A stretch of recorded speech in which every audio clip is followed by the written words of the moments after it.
শালানপুর থানার রূপনারায়ণপুর ফাঁড়ির অন্তর্গত কল্যাণ গ্রাম 5 নম্বরের রাস্তায় বিকেল 5টা নাগাদ আগ্নেয়াস্ত্র দেখিয়ে এক বৃদ্ধা মহিলার কাছে গলার চেন ছিনতাইয়ের চেষ্টা করে 3 যুবক। ঘটনা প্রসঙ্গে জানা যায় শুক্রবার 5টা নাগাদ কল্যাণ গ্রাম 5-এর রাস্তায় কয়েকজন বৃদ্ধা মহিলা বসে আড্ডা দিচ্ছিলেন।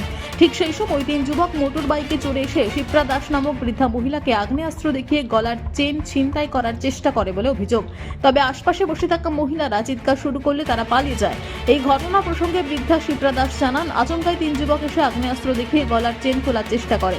তবে চিৎকার চেঁচামেচি করলে তারা মোটরসাইকেল ঘুরিয়ে পালিয়ে যায়। তবে এই প্রসঙ্গে জিতপুর উত্তরামপুর উপপ্রধান সুরজিৎ মোদক জানান, এলাকায় কিছু বহিরাগতদের আনাগোনা শুরু হয়েছে, যার ফলে এই ঘটনা ভয় ভীতির। এমন ঘটনা আজ পর্যন্ত এই পঞ্চায়েত এলাকায় হয়নি। তবে পুলিশ তদন্ত শুরু করেছে। তাও নিজেদের সুরক্ষার জন্য পঞ্চায়েত থেকে কল্যাণগ্রাম 5 ও 6-এর মোড়ের রাস্তায় সিসিটিভি লাগানোর উদ্যোগ নেওয়া হয়েছে। এলাকায় সিসিটিভি খতিয়ে জোর কদমে তদন্ত শুরু করেছে রূপনারায়ণ ফাঁড়ির পুলিশ।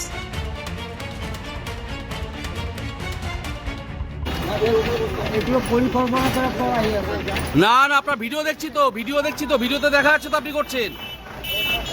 হ্যাঁ, কি নাম আপনার, কি নাম? আমরা তো ওখানে বসেছিলাম, হঠাৎ থেকে একটা ছেলে এসে আমার মানে চেনটাকে করছে,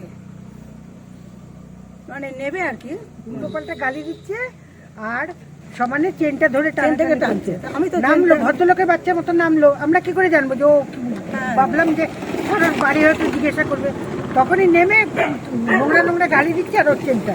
আমি তখন হুমড়ি খেয়ে পড়ে ওরকে করছি, এর মধ্যে ওর পালিয়েছে। তখন পালিয়ে কতজন ছিল ওরা? 3 জন। কিসে ছিল? কিসে চেপেছিল? বাইকে ছিল। 3 জন বাইকে ছিল, সম্পূর্ণ মুখটা ঢাকা, খালি চোখ দুটো চোখ ছিল। হ্যাঁ, রিভলভার ছিল, আমাদের কপালে ঠেকিয়ে ছিল।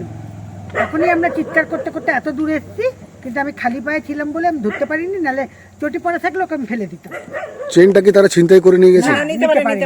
চেন নিতে দিইনি, আমার দরজা থেকে চেন নিতে ওকে আবার দেখে আসতে হবে, তো সোজা না। আপনার নাম? তপতি দাস। যার সঙ্গে ঘটনা ঘটেছে ওনার নাম? শিবনা দাস। কোথায় বাড়ি আপনাদের? এই তো সব পাশাপাশি আমরা। জায়গাটার নাম কি? কল্যাণগ্রাম 5। পুলিশকে জানিয়েছেন? হ্যাঁ, পুলিশকে জানানো হয়েছে। এসেছিল পুলিশ? হ্যাঁ, পুলিশ এসেছিল। কি বললো তারা? কি বলবে, ওদের ইনকোয়ারি ওরা করে গেল, সিসিটিভি ক্যামেরা চেক করব, দেখি সিসিটিভি ক্যামেরা সব চেক করবে। এই যে এইসব ঘটনা ঘটছে, কতটা ভয়ের মধ্যে রয়েছেন?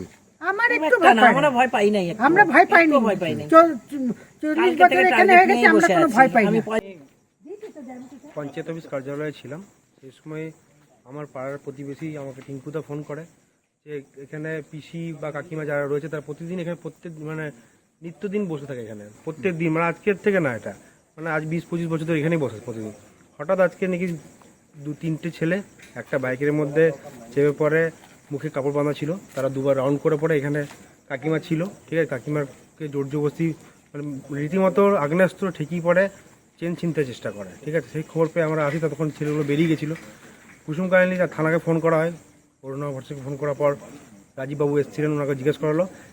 কুসুম কাহিনী যে সিসিটিভি ফুটেজটা আছে সেখানে নাকি তাদেরকে দেখা গেছে ওরা ওইদিকে বেরিয়েছে, আপনার ডাবরের দিকে বেরিয়েছে ওরা, ঠিক আছে। রীতিমতো থানাও বলেছে আমরা ধাওয়া করেছি, কিন্তু পাইনি, ঠিক আছে। কিন্তু এই ঘটনা খুব দুঃখজনক ঘটনা, এখানে কল্যাণ গ্রামের পরিবেশ এরকম পরিবেশ না, কোনোদিন কল্যাণ গ্রামে এরকম পরিবেশ হয়নি। এলাকায় বহিরাগত কিছু ঢুকছে, ঠিক আছে, সেটা আমরা প্রশাসনকে বলেছি যে নিশ্চয়ই আপনারা এখানে কল্যাণগ্রাম 5 নম্বর মোড়, কল্যাণগ্রাম 5 নম্বর নিচে দিয়ে যে ব্রিজ আছে সেখানে সিভিক যেন অতি অবশ্যই পোস্টিং করে। আর আমরা গ্রাম পঞ্চায়েতের পক্ষ থেকে কল্যাণগ্রাম 5 নম্বর যে মোড়ের মাথা, কল্যাণগ্রাম 6 নম্বর যে মোড়ের মাথা, আমরা 1 সপ্তাহের মধ্যে সিসিটিভি লাগাবো, এটা আমার থানাকেও জানিয়েছি। এলাকার জনগণ যে আজকে প্রবীণ যারা নাগরিক তারা নিজের সেফটি ফিল করতে পারছে না, সেটা আমাদের কাছে খুব দুঃখজনক ব্যাপার। আমরা প্রশাসনকেও বলেছি, আমরাও সশরীরে থেকে পড়ে আমরাও এখানে ব্যবস্থা করছি যেন রাত্রে গার্ডের ব্যবস্থা করা, নাইট গার্ডের ব্যবস্থা, যেটা বন্ধ হয়ে গেছে দীর্ঘদিন ধরে। এই ঘটনাটা কটার সময় ঘটেছে মা? এটি মোটামুটি 5:30টার সময় ঘটনা ঘটেছে, দিনের আলোর সময় ঘটনাটা ঘটেছে। আমরা পঞ্চায়েত থেকে সিসিটিভি ক্যামেরা লাগার ব্যবস্থা করছি, যেন এলাকা যেন ভালো থাকে, এলাকার মানুষজন যেন সুস্থভাবে থাকতে পারে, যেন সমাজটা যেন ভালো মতো পরিচালিত হয়। আপনার নাম এবং পরিচয়? সুরজিৎ মোদক, জিতপুর উত্তরামপুর গ্রাম পঞ্চায়েতের উপপ্রধান। আসানসোল থেকে সৌম্য গাঙ্গুলির রিপোর্ট, টিভি নিউজ 10।